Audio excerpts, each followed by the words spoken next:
بحر العلوم رحمۃ اللہ علیہ اس کے بارے میں تفسیر صدیق میں بڑا اچھا پیراگراف لکھتے ہیں. آپ فرماتے ہیں کہ یہ بات خوب یاد رکھو کہ مما رزقناہم کیا کہتے ہیں، کچھ چاندی سونے سے خاص نہیں ہے. یہ چاندی اور سونا یعنی صرف پیسے سے متعلق نہیں ہے. وَمِمَّا رَزَقْنَاهُمْ يَنْفِقُونَ، جو کچھ ہم نے ان کو دیا ہے اس میں سے خرچ کرتے ہیں. یقینی بات ہے اس میں سونا چاندی ضرور شامل ہے. سونا چاندی یعنی پیسہ روپیہ وغیرہ خرچ کرنا جو اللہ تبارک و تعالیٰ عطا کیا، اس میں سے غریبوں کا خیال کرنا اور اپنے ذمہ داریاں ادا کرنا، یہ بالکل صحیح بات ہے. یہ اس میں شامل ہے. لیکن صرف پیسوں کا مسئلہ نہیں ہے. یہ صرف سونا اور چاندی کا مسئلہ اور روپیہ پیسے کا مسئلہ نہیں ہے، بلکہ کیا ہے، یہ ایک عام بات ہے. تم کو خدا نے جو کچھ دیا ہے، سونا چاندی، علم، ہنر، صنعت، حرفت، ان سے دوسروں کو بھی فائدہ پہنچنا چاہیے. اللہ تعالیٰ علم دیا، آپ کے علم سے دوسروں کو فائدہ پہنچنا چاہیے. آپ کو اللہ تبارک و تعالیٰ صنعت، ایک انڈسٹری چلانے کی صلاحیت دیا ہے، تو آپ کے انڈسٹری چلانے سے دوسروں کو بھی فائدہ ہوتا ہے، دوسروں کو فائدہ ہونا چاہیے. آپ کے پاس ہنر ہے جی، آپ لکڑی کا کام کر سکتے ہیں، ویلڈنگ کا کام کر سکتے ہیں، لوہے کا کام کر سکتے ہیں، پتھر کا کام کر سکتے ہیں. اللہ تعالیٰ نے ہاتھ میں ہنر دیا ہے، اچھے سے کپڑے سی سکتے ہیں، اچھے سے چیزیں بنا سکتے ہیں، مینوفیکچرنگ کی صلاحیت ہے آپ کے اندر. تو وہ اس سے صرف میں بنا رہا ہوں، میں ہی کماؤں گا، اس طرح سے نہیں ہونا چاہیے، بلکہ اس سے دوسروں کو بھی فائدہ ہونا چاہیے اور دوسروں کو بھی یہ کام سکھانا چاہیے. جی، ہر کسی کو علم ہے علم بانٹو، حرفت ہے حرفت بانٹو، ہاتھ میں ہنر ہے تو ہنر بانٹو. جی آگے فرماتے ہیں ہمارے بہت سے علوم و فنون، بحر العلوم فرماتے ہیں ہمارے بہت سے علوم و فنون اس بدبخت بے ضرورت رازداری سے ضائع ہو گئے. یہ جو راز رکھنا ہوتا ہے نا، یہ بڑا خطرناک ہے، اور یہ ویسٹرن ورلڈ سے زیادہ ایسٹرن ورلڈ میں ہے، اور ایسٹرن ورلڈ میں سب سے زیادہ یہ مسلمانوں کے اندر ہے کہ اپنے پاس جو علم ہے وہ دوسرے کو سکھانا نہیں. وہ ارے اس کو معلوم ہوگا تو پھر اپنی ضرورت کہاں بچتی، لہذا تھوڑا سا بچا کے رکھو. یا آپ دیکھیں گے کہ یہ ایلوپیتھی علاج کا جو سسٹم ہے، یہ جو ڈاکٹری کا علاج ہوتا ہے، یہ MBBS وغیرہ جو کر کے ڈاکٹرز جو بنتے ہیں، انگریزی علاج جس کو کہتے ہیں ایلوپیتھی، یہ دیکھیے آپ کتنا دنیا میں چل رہا ہے. اور اس کے بمقابل اس سے پہلے ایجاد ہونے والے اس سے بہتر طریقے علاج جو ہے ہومیو ہے اور یونانی ہے، یہ سارے علاج آپ دیکھیں گے کہ یہ پیچھے ہو گئے، بیکورڈ ہو گئے. حالانکہ یہ مٹی سے اصل وہ ہے، یونانی علاج اور کیا کہتے ہیں ہومیو علاج، یہ چیزیں یہاں کی ہے، ایسٹرن ہے، اور یہ اصل ہے. یہ جی یہ اصل ہے، اور یہ اس میں سائیڈ ایفیکٹس نہیں ہیں، یہ بہتر علاج ہے. لیکن یہ پیچھے ہو گئے. ایلوپیتھی میں خطرے وغیرہ سب اپنی جگہ ہے، سائیڈ ایفیکٹس ہے، لیکن وہ بہت آگے بڑھ گئے. کیوں؟ آپ ویسٹرن ورلڈ میں جائیں، وہ ہر آدمی وہاں پر دوسرے کو سکھاتا ہے. اور یہاں پر کیا ہوتا ہے، حکیم صاحب کیا کرتے، اپنے شاگردوں کو اتنے چیزیں بتاتے ہیں، ایک آدھ چیز چھپا کے رکھتے اس میں، کیونکہ استاد ہوتا ہے، کیونکہ استاد ہوتا ہے، اور استاد کے تجربے کے مقابل میں کوئی آ نہیں سکتا ہے. کتنا بھی کرے تو استاد ہی رہے گا. انا للہ و انا الیہ راجعون. ہر استاد کچھ نہ کچھ چھپا کے چلے جا رہا ہے، اور یہ چھپانے کی وجہ سے آئے دن یہ علم بڑھنے کے بجائے علم کم ہوتا جا رہا ہے. علم کم ہوتا جا رہا ہے. جی جو پہلے والے علم بانٹے، پہلے محدثین کے پاس جو ہے، اگر کسی محدث کے پاس 2-5 ہزار روایتیں ہو جاتے، وہ بڑا محدث کہلاتا ہے.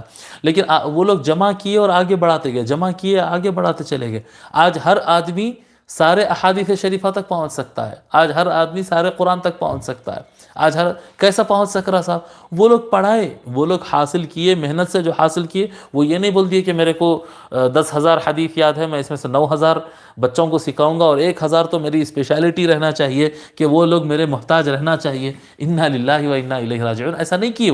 وہ لوگ علم آگے بڑھائے، اور وہ علم آگے بڑھانے کی وجہ سے امت اوپر اٹھی تھی. بعد میں پھر علم چھپانا اور ہنر چھپانا، اور اپنی امپورٹنس باقی رکھنا، اور اپنی اہمیت بتانا، اور اپنی اہمیت بتانے کے لیے یہ بھی ایک بڑا پیترا چلتا ہے کہ علم کو مشکل بتانا.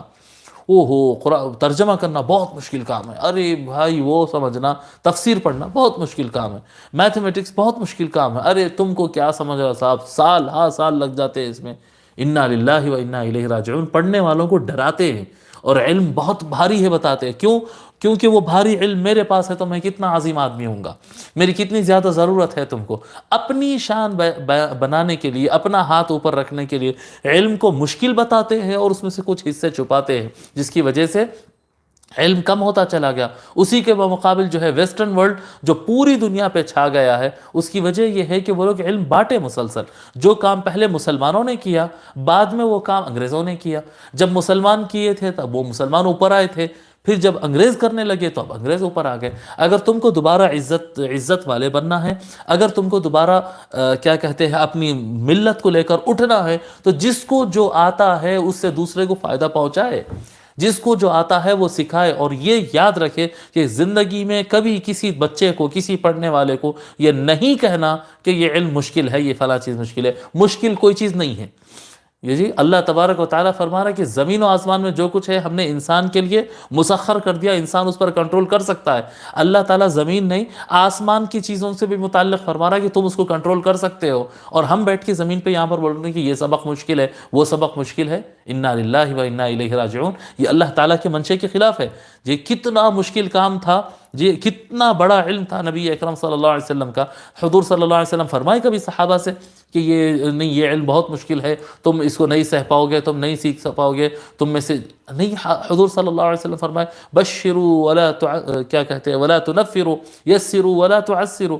آقا فرمائے آسانیاں پیدا کرو، ہاں مشکل مت پیدا کرو. یہ مین ٹیچر سے ہی فرمائے ہیں، دوسروں کے لیے بھی ہے، لیکن یہ جو فرمان ہے مشہور آقا صلی اللہ علیہ وسلم کا کہ آسانی پیدا کرو اور مشکل پیدا مت کرو، یہ ٹیچر سے ہی فرمائے ہیں. یسروا ولا تعسروا بشروا ولا تنفروا. جو علم حاصل کرنے آئے ہیں ان کو خوش کرو اور ان کو سکھاؤ، ان کو امید دلاؤ. ولا تنفروا، اس علم سے ان کو بیزار مت کر دو. ارے بھائی ادھر گئے تو سختیاں ہیں، ارے استاد کی صورت بگڑی ہوئی رہتی ہے، جی استاد ناراض رہتے ہیں، استاد جی یعنی بچہ گھر میں کھانا نہیں کھایا، بچہ ٹائم پہ اٹھ نہیں رہا ہے، تو ماں یہ کہہ کے ڈرا رہی ہے ٹائم پہ اٹھو ورنہ مل صاحب کو بولیں گے. مل صاحب جا کے ڈرائیکولا ہو گئے، وہ مل صاحب جا کر جی ڈرائیکولا ہو گئے.